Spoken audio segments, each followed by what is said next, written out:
नमस्कार। आप देख रहे हैं संतोष पाठक ऑफिशियल। मैं हूं आपके साथ शिव कुमार। संतोष जी का बहुत बहुत स्वागत और अभिनंदन।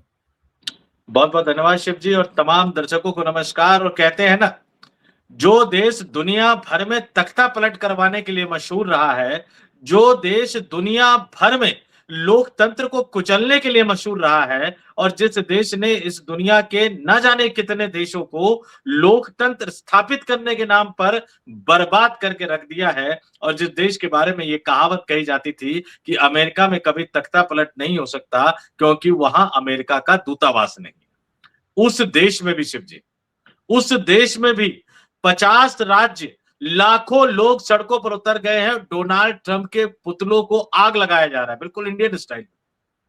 डोनाल्ड ट्रंप के पुतलों को जूतों से मारा जा रहा है। एक बड़ी बगावत का आसार, एक बड़ी बगावत के आसारों के बीच में दुनिया में हलचल हो रही है।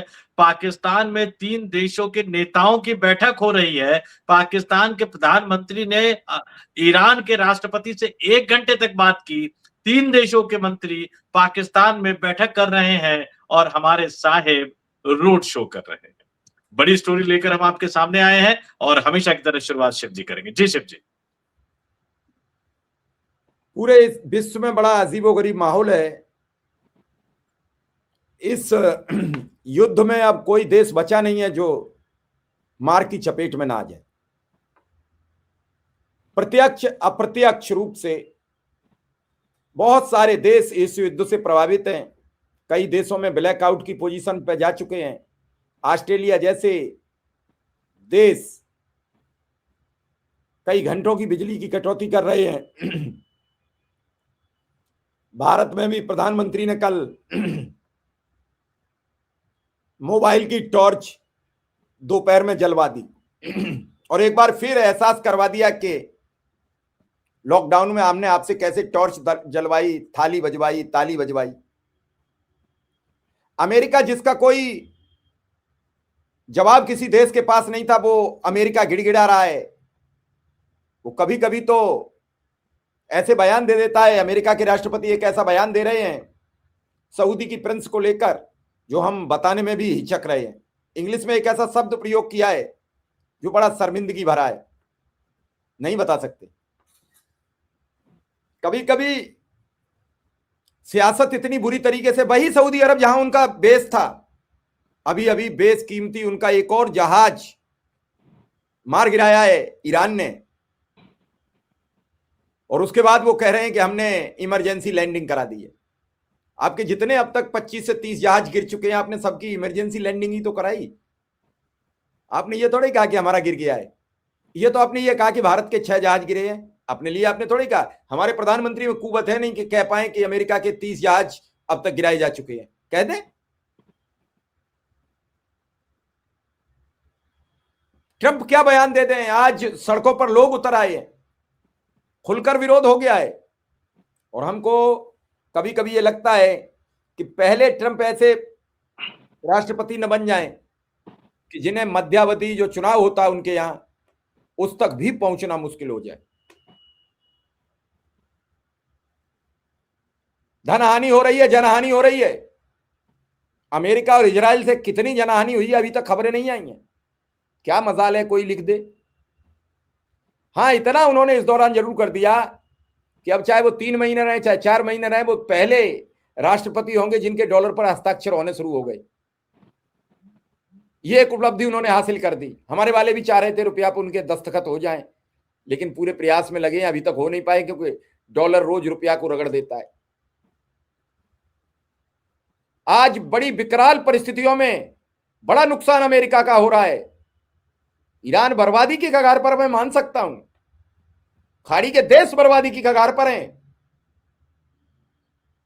पाकिस्तान इजराइल को धमका रहा है, और इजराइल को धमकाने के बाद पाकिस्तान में आज 3 देशों के, मिस्र, अरब कंट्रीज के और एक और देश के, वहां 3 देशों के राजनयिक मौजूद है। राजनयिक नहीं, नेता मौजूद, मंत्री मौजूद है, मंत्री मौजूद है शिव जी। और इसमें आपको बता दूं कि जो 1 घंटे तक बातचीत हुई और उस 1 घंटे तक बातचीत के बाद जो रास्ता निकला और जिस रास्ते के जरिए अब युद्ध को सुलझाने सलटाने की कोशिश की जा रही है, उस पर भी हम आएंगे। लेकिन उससे पहले मैं याद दिला दूं, हमारे पड़ोस नेपाल में जब सत्ता बदली तो देश के पूर्व प्रधानमंत्री और पूर्व गृह मंत्री को जेल जाना पड़ा है। दर्शक इस बात को याद रखे। जैन जी जो है ना, अब वो लफाजी नहीं सुनना चाहती। जैन जी जो है, अब वो आपके झूठे वादे नहीं सुनना चाहते। जैन जी अब डिलीवरी चाहता है, और अगर आप डिलीवरी नहीं करेंगे तो फिर कई तरह की स्थितियां पैदा हो जाएंगी। इस दुनिया के सबसे ताकतवर लोकतांत्रिक देश अमेरिका में कोई सोच भी नहीं सकता था कि इस तरह के हालात पैदा हो जाएंगे। और मैं मोटे तौर पर जरा बता देता हूं, 50 राज्यों वाला देश अमेरिका, 3,300 से ज्यादा जगहों पर प्रदर्शन, 50 राज्यों में 3,300 से ज्यादा जगहों पर प्रदर्शन, और इस पूरे प्रदर्शन में शिव जी 80 लाख, मैं फिर से दोहरा देता हूं, 80 लाख अमेरिकी नागरिक सड़कों पर उतर गए हैं अपने ही राष्ट्रपति डोनाल्ड ट्रंप के खिलाफ, क्योंकि वो डोनाल्ड ट्रंप की सनक को, वो डोनाल्ड ट्रंप की बदतमीजियों को बर्दाश्त करने को तैयार नहीं है। और वो ये मानते हैं कि डोनाल्ड ट्रंप पूरी दुनिया में अमेरिका की इज्जत को तार तार कर रहे हैं। और इससे भी बड़ा सवाल है, ईरान वॉर तो अपनी जगह है, डोनाल्ड ट्रंप की सनक अपनी जगह है, ये जो युवा, ये जो अमेरिकी सड़कों पर उतरे हैं, सबसे बड़ा मुद्दा पता है क्या है शिव जी? महंगाई। भारत का आम आदमी सोच नहीं सकता कि अमेरिका में भी बेरोजगारी होगी, अमेरिका में भी गरीबी होगी, अमेरिका में भी महंगाई होगी, लेकिन अमेरिका आज इन तमाम चीजों का सामना, इन तमाम समस्याओं का सामना कर रहा है। और अमेरिका में राष्ट्रपति पद पर बैठा हुआ व्यक्ति इस दुनिया को युद्ध की आग में झोंक रहा है। क्यों? क्योंकि उनको बिजनेस करना है।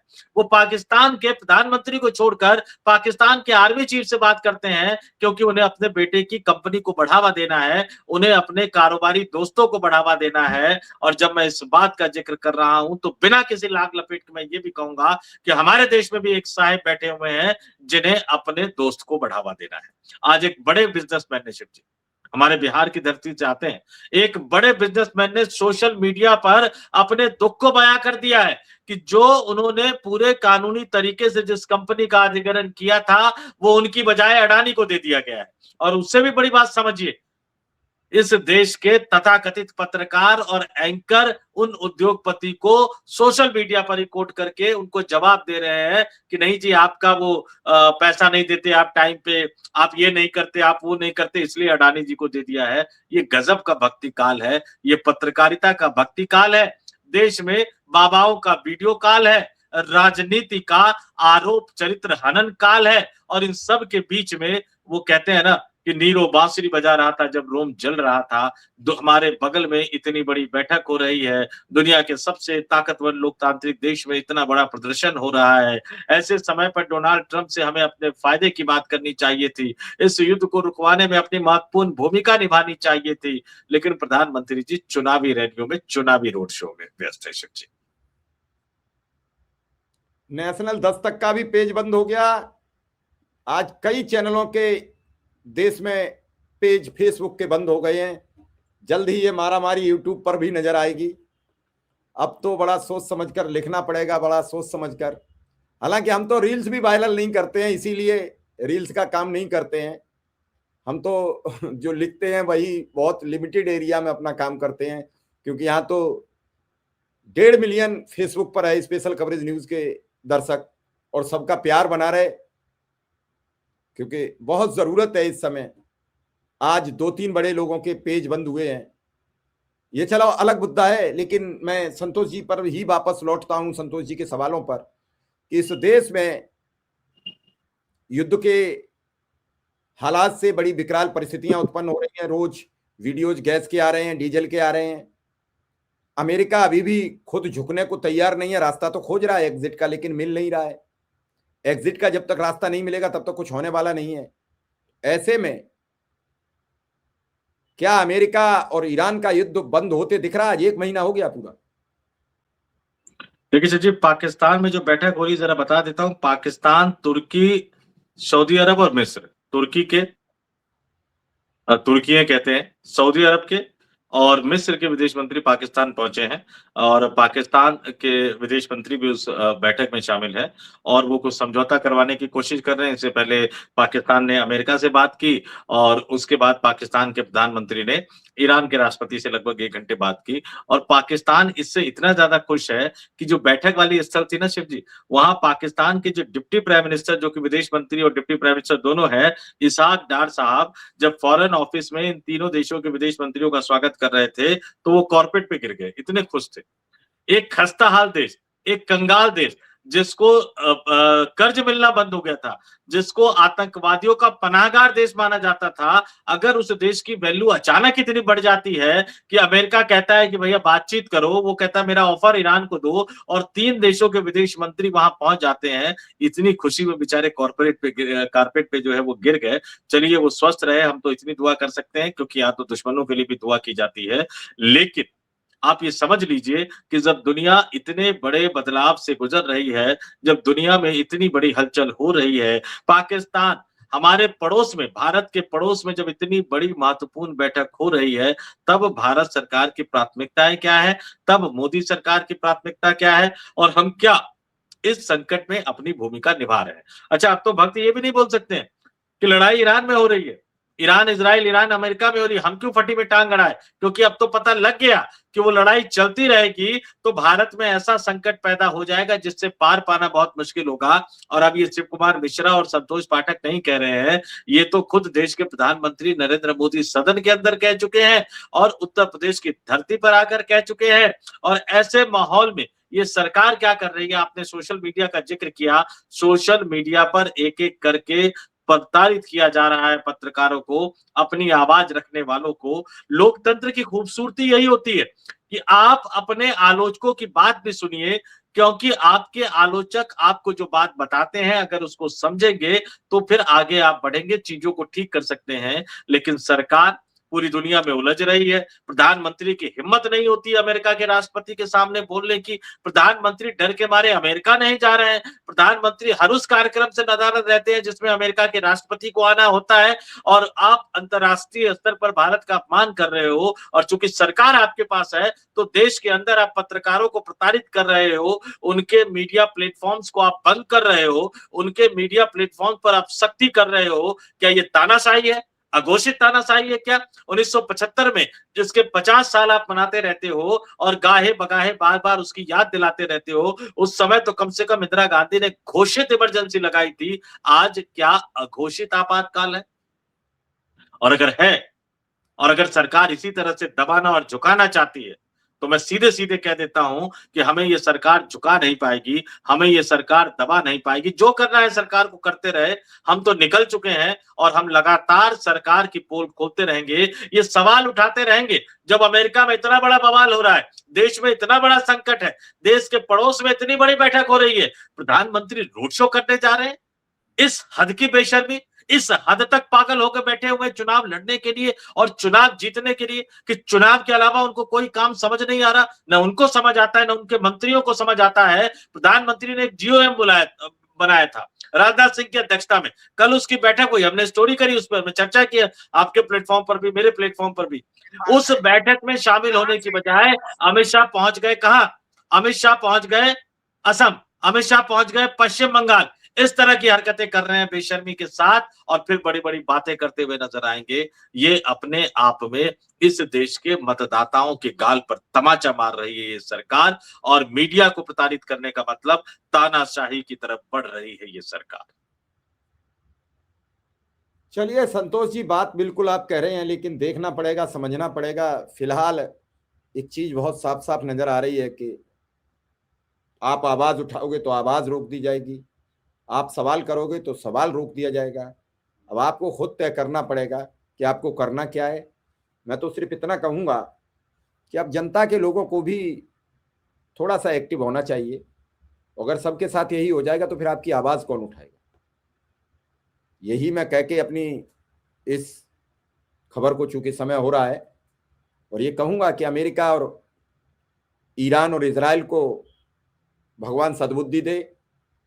इस विनाश की जड़, युद्ध विनाश का कारण होता है, विनाश की जड़ को समाप्त करें। विनाश कभी अच्छा नहीं होता है, विकास अच्छा होता है। विनाश बहुत हद तक हो चुका है, बड़ी तादाद में ईरान में जनहानि हुई है, धन हानि हुई है। अभी अमेरिका का तय नहीं है कितना होगा, क्या होगा और क्या इस पर प्रक्रिया होगी, क्योंकि ये बड़ा गंभीर मुद्दा है और इस पर अभी विचार करना पड़ेगा और तभी कुछ हो पाएगा, क्योंकि अगर सरकार इस पर नहीं कुछ करेगी तो नहीं हो पाएगा। विचार करना चाहिए, अमेरिका के राष्ट्रपति को खुलकर इस पर मैदान में आना चाहिए और ये वो सोचें कि हमारी हार हो जाएगी, अगर युद्ध को रोक देंगे तो हार नहीं हो जाएगी।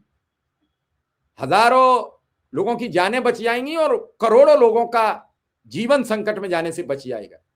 तो मेरी तो यही अपील है तीनों देशों से कि इस बुरे वक्त से निकलने के लिए कोई तो पीछे हटेगा, कोई तो शुरुआत करेगा। तो उन तीनों देशों से मेरी यही उम्मीद और यही दरख्वास्त है। फिलहाल इस खबर को यहीं विराम देंगे। संतोष जी, आपका बहुत बहुत आभार, बहुत बहुत धन्यवाद। बहुत बहुत धन्यवाद।